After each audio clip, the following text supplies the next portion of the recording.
In previous video, we looked at the physics control component in the context of static meshes. And in this video, we will look how it works with skeletal meshes, or at least we will start to look at it. Let's get started. First of all, in context of physics, what is the skeletal mesh? For the physics engine, the skeletal mesh is represented by its physics set that is composed of physics bodies and constraints. And so physics bodies is a little bit like our cubes, only that there is many of them. And the constraints is the thing that holds the physics body together. So as you can see, if I simulate it, those parts are holding together. And if I, for example, delete this constraint and simulate, you can see the hand is just independent now. It's not held.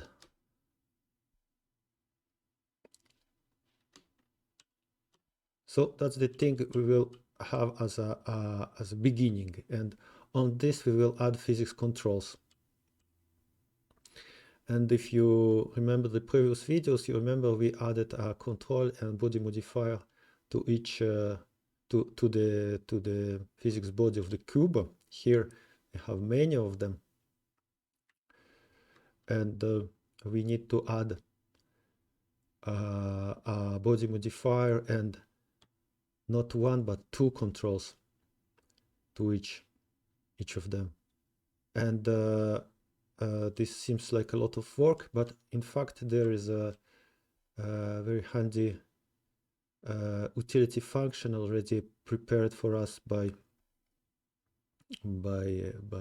the physics control library that just allows it to be made in batch. So we have just three functions here that creates everything.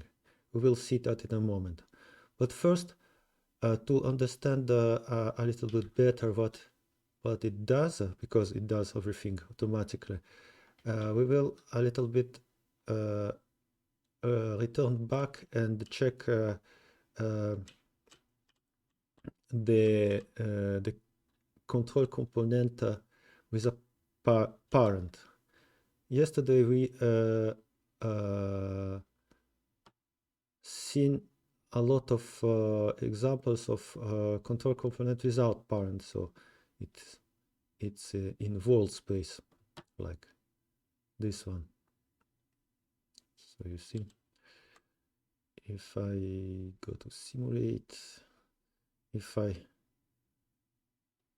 push it, it returns to its previous position. And this is because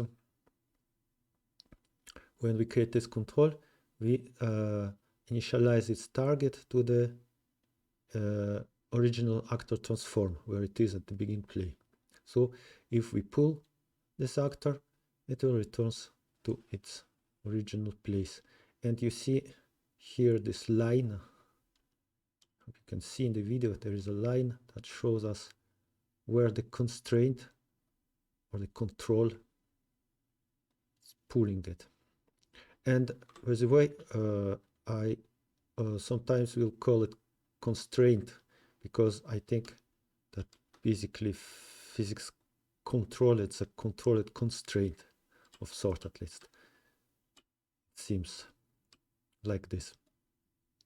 So now we will try to make a parented constraint, so the control, so the control that attaches this cube to something else, like this cube. And for this, we need here the parent mesh.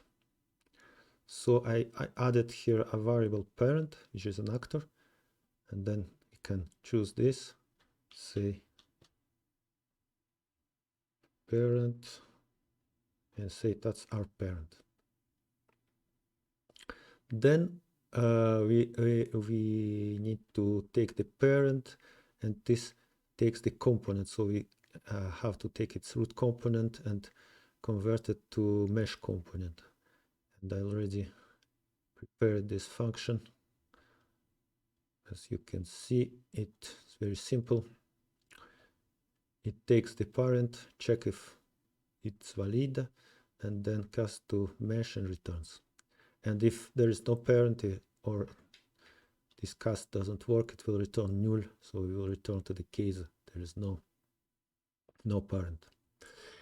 And then if we try just like this, simulate it, we see our cube is now there, but it's parented.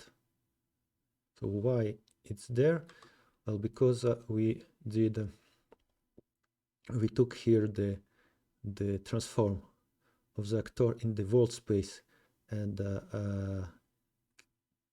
gave that as the control, and as we can see it doesn't work. And I can also try to just put 0, and in this case our cube will just go inside the other. So as you understand probably by now, this target is expressed in the parent space, so relative to the parent. So we need to transform the rotation and location and rotation relative to the parent mesh. And I also prepared a function like that, which is very simple. It takes the parent if it exists, and then return the transform of the actor of us relative to the parent. If the parent doesn't exist, just return the vault transform.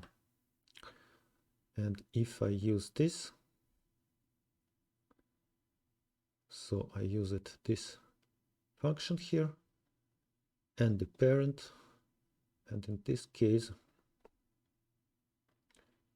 can see now it follows the parent correctly. And if I move it here, to return to its position relative to the parent.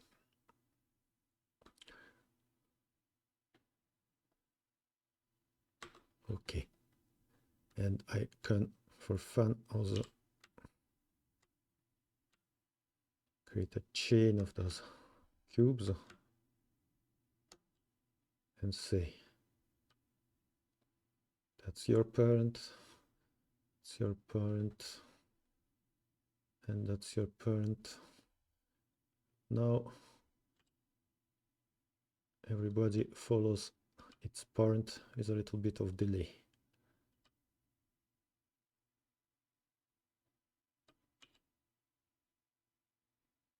Which is cool.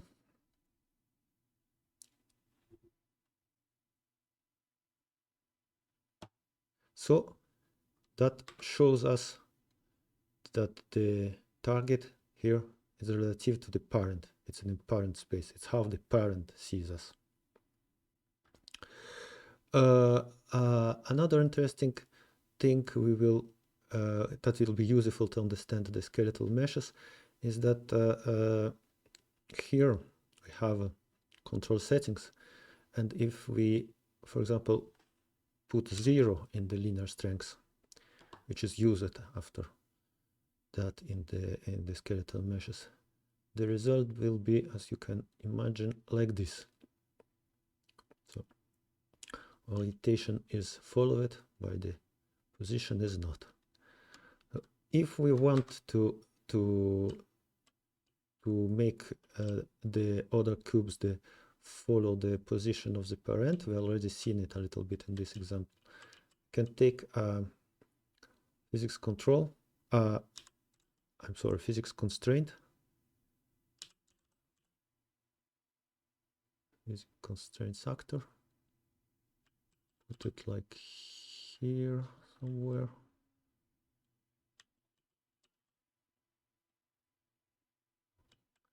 And then we will constrain this cube to this cube.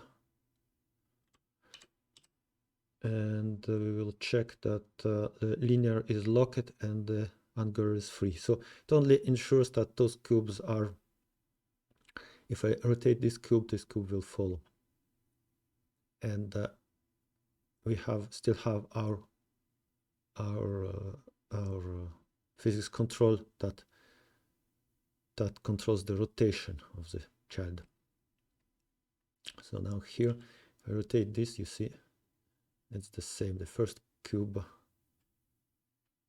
translating and rotating, and the other cubes just rotating, but their position is not constrained, so they go anywhere. And that is important because it's actually the case here. We have already those constraints that glue bodies together. And now I will just delete this. And third interesting case, it's what happens if we put two controls. The case we will also have in the skeletal method. So here I have a copy of our previous code. This one is still in world space. And here I will just put a sequence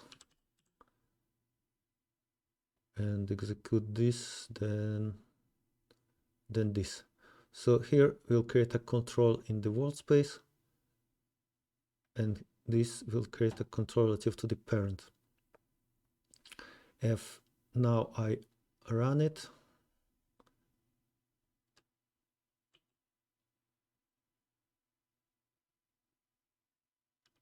we can see that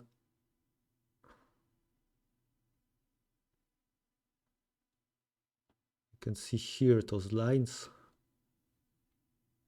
and we see that there is a two like lines and the resulting position. So there's two controls that try to pull the cube in different place. One tries to pull it to the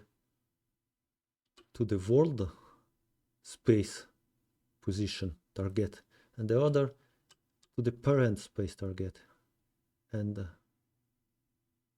the resulting position is the result of the fight or competition of those two controls. So you can say those controls are fighting between them.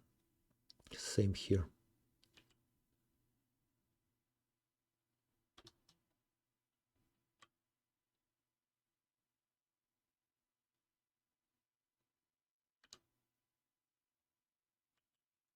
Okay. And here actually I already did it before, but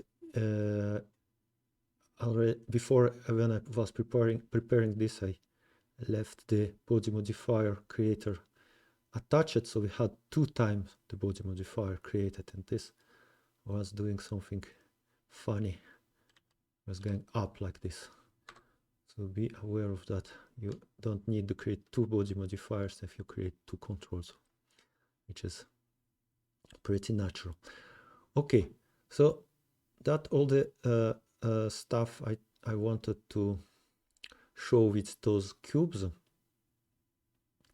And just another little thing here in this example, we a little bit have all of this, but we also have something that we didn't have with the cubes which we controlled by hand.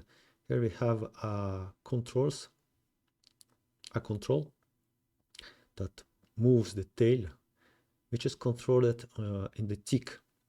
So every frame we animate this control, we change its orientation, so it moves. As you can, I have to play to see it. As you can see here, see it wiggles like this, and this is a sort of animated control. We in the other example with other cubes, we always have just the target initialized, and here we have the target updated, animated every frame. So that all with the cubes. Now let's return to our physical friend. As you can see,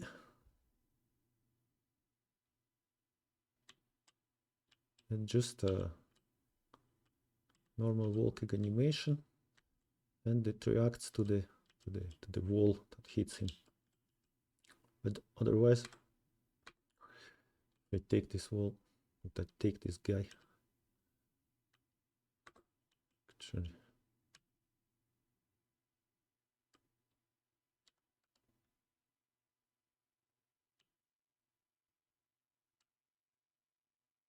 oh, that's strange.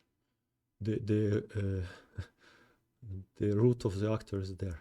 Well, if I take this wall, I move it outside, I can see the just normal walk.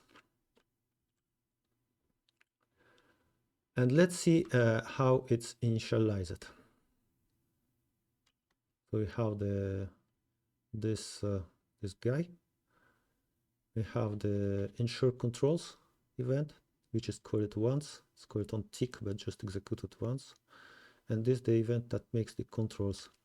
And that's the part I showed at the beginning. That's the creation of all the physics controls and all the physics body modifier. And this is the part which is in the super class of all those examples, which is always exactly the same, how it works. So first, it will see the constraint profile called hinges only on the mannequin, which you can find here. And this profile, it's like the other, but the constraints are almost all free except the knee and the elbow, so it's more simple. You see, there's nothing really realistic is that. And that is done, I think, to avoid too much fighting between those constraints and the physics controls, because they will be executed together in parallel. And as we can see, they will fight between them. So we want to minimize it, I think. And here is the creation of the controls. So if you can see, you make controls 2 times and then make body modifiers, but instead making them one by one, we receive here the array of bonds. And how it's done, it's pretty simple. We have this function that creates the array, actually the map. And this function takes a parameter, the definition of the skeleton, which is here, limb setup data. This limb setup data is made like this. Every entry in this array have a name, just for us to refer to it later, a start bone, and it will basically traverse this tree from like a neck. It's neck, right? Neck 01. So it will start from the neck. It took everything it's under the neck. Neck 01, 02, and head. And this will go to the limb, call it head. It will collect those 3 bodies. Same for my left arm. It will start from the clavicle and go down. Take this bodies. Right arm from clavicle R, left leg from thigh L, right leg. And for the spine, it's a little bit different. It will start with spine 02, but also takes a parent, which is the pelvis. And this is because if we start from this in the beginning, it will take the whole skeleton. But because, as you can see, it only takes the start and traverse under the end of the on the chain. So here we take this at the end after we took everything else, so these things are already gone. And also you can ask yourself, because why you take spine 02? Well, it's simply because even if it says starts bone, etc., but in fact it works on this tree, and this tree is the tree of the physics bodies in the physics set, and there is no physics body for spine 01. So the parent of spine 02 is the pelvis. So this will take from pelvis to spine 05, because all the rest we already took here, and it will take the pelvis because of this checkbox. So it creates this list of bonds, and it gives it to those functions. And those functions are exactly like the function we've seen in the simple example, only they do things in batch. And so another difference is that for skeletal mesh you can choose between world space and parent space, like just those things with cubes we just seen before. And the world space means that the control will be parental to the world, and we create one like this with some strengths given by a parameter that is set to 3, and angular strength also 3, and all the rest is the default, and we don't specify any target. Physics control target, because there are many bonds, so we will need to put many targets. And here it's also the default, and it's not enabled because probably we will not need it, so we will enable them if we need. And this function returns all the controls it creates, so one control per those bodies, one per body. For each of those bodies we create one control, and it also returns the same controls but like a kind of dictionary. And we can see that if we execute it, we can see it will return all controls, just a list of names of the controls. You can see here head 0, neck 02 0, neck 01 0, etc. everybody. And here it's the same but split by limbs. So you remember we had those limbs in the structure. So head, it contains neck 01, neck 02 head, and all those are the names of physics controls we can access later, etc. And the spine, for example, will contain pelvis and all the physics bodies of the spine. Spine 03, 04, 05, 02. And now we will create another set of controls also for each limb in parent space. And here we will give linear strengths to 0, and we will only control the angle between limbs, between bones. And this is controlled by this variable, which is bigger, 10. Those were 3. And so the linear strength is 0 because we will use the constraints here to keep them together. So we will just control the bending of the limbs.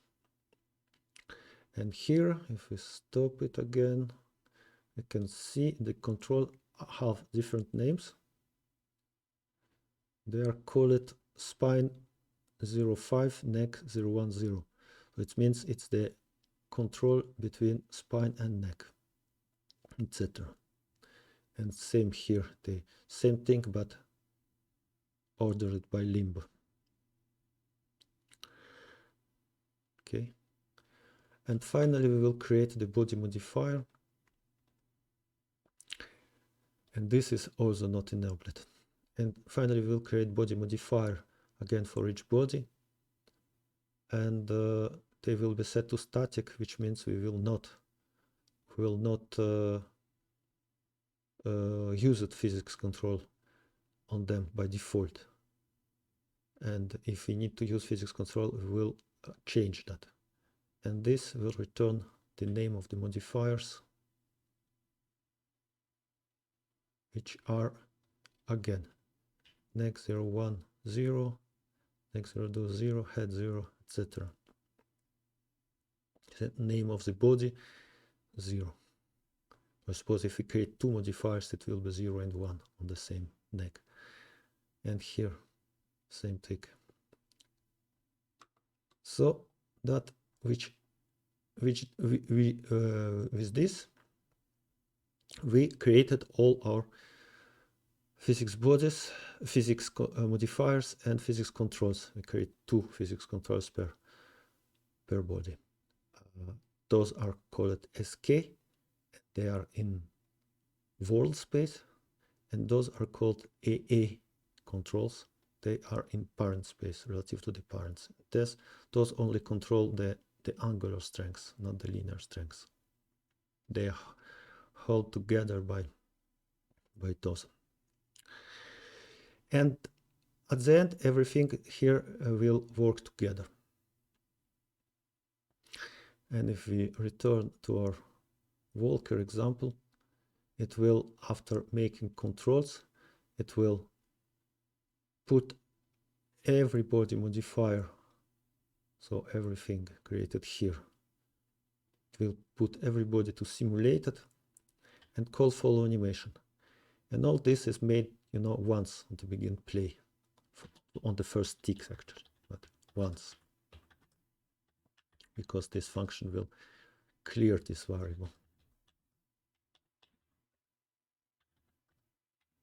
Then follow animation will complete the setup.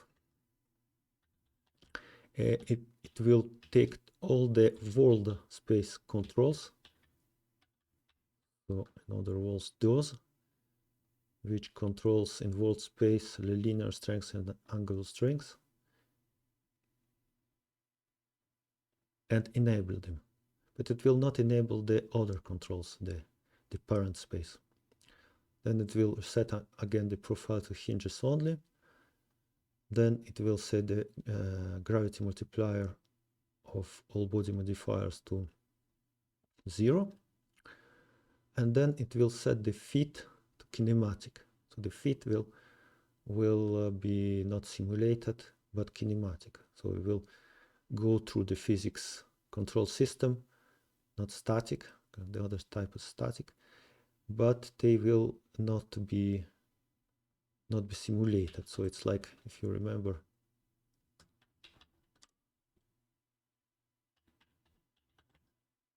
this example, for example, when they are kinematics, they just jump to their position. So the fit will be like this. And it set the rate, play rate to 1. And that's it. So now there is very, very important thing. That is really the core, the heart of the system. If we return here and we look, there is a parameter that I even had to create this here to see, because by default it's not even, it's just like this by default, this parameter. And this is very important. There is one here and one here. And this parameter basically says that we will drive all the targets by the animation. So we will play the animation normally, then check the position of the bones and of the physical body, from the animation.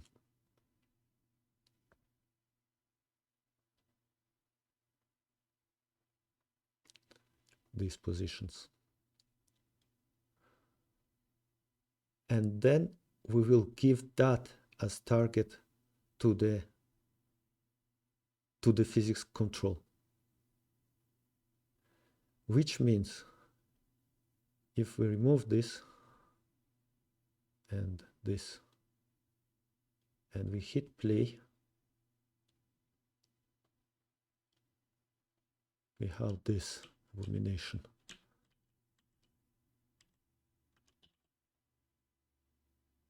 Which is simply our character, all these bodies going to the target 0, which is there. So very important thing to understand now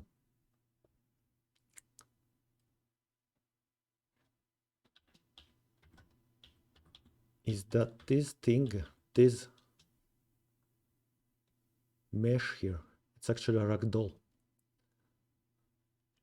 It may look like a normal, animation playing, but it's not. It's a ragdoll that is moved by physics constraints and that moves almost exactly like just a normal animation. And you can see that it's a ragdoll if you take a cube, for example. Probably I should create a cube before. Yeah, I'll put it here.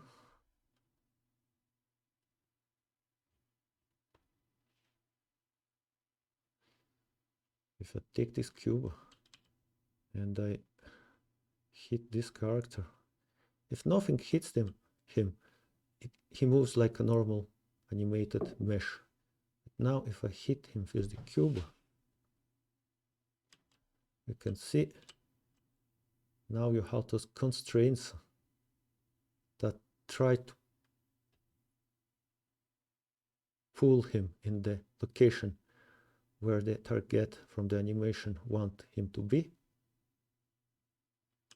as you can see here, but it's physically simulated, so he cannot go there. And that is pretty amazing.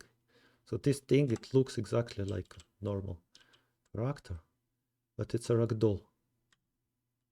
Just like a ragdoll that normally you use to when a character is dead. And this is not different, only that all those physics controls pull him in the exactly state like the animation. And those controls in this case are the world space controls. So they will take the position where each physics body should go according to the animation and set the targets.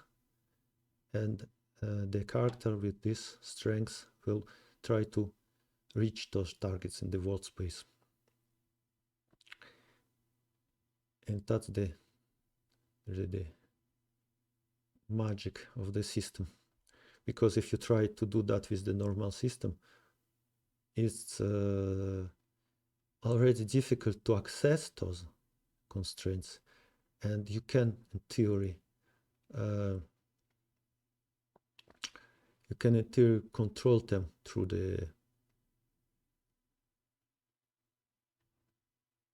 the physics motors here, but it's never really worked very good. And the physics control system makes it really easy to do. So let's finish to look at this example of this walker.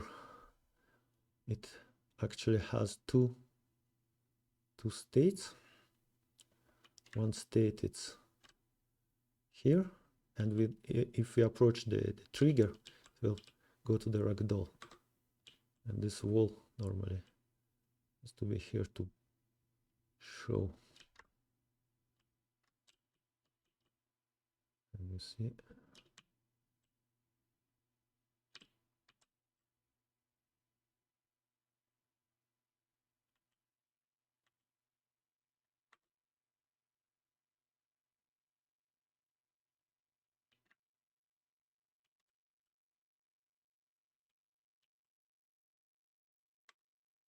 So how it's made? Simply we trigger the action when we approach the actor, it will call this event Ragdoll, and when we go back, it will return to follow animation. So this Ragdoll event is here. It will simply disable the world space controls, so it will not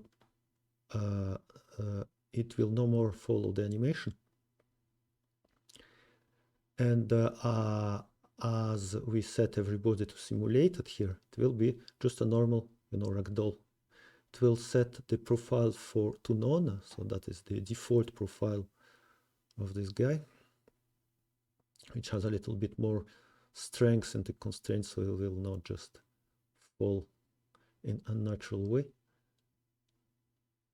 And then it will set gravity multiply back to 1, otherwise it will just float in the air. And it will also reset the fit to simulated, not kinematic. And we stop playing the animation. And that's all. So you can see all the important stuff is done in the initialization, and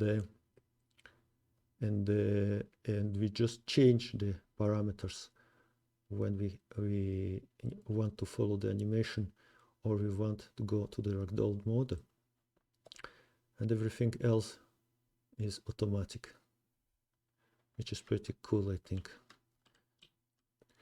I think I will stop here for now, and the next time I will try to show the rest of those guys.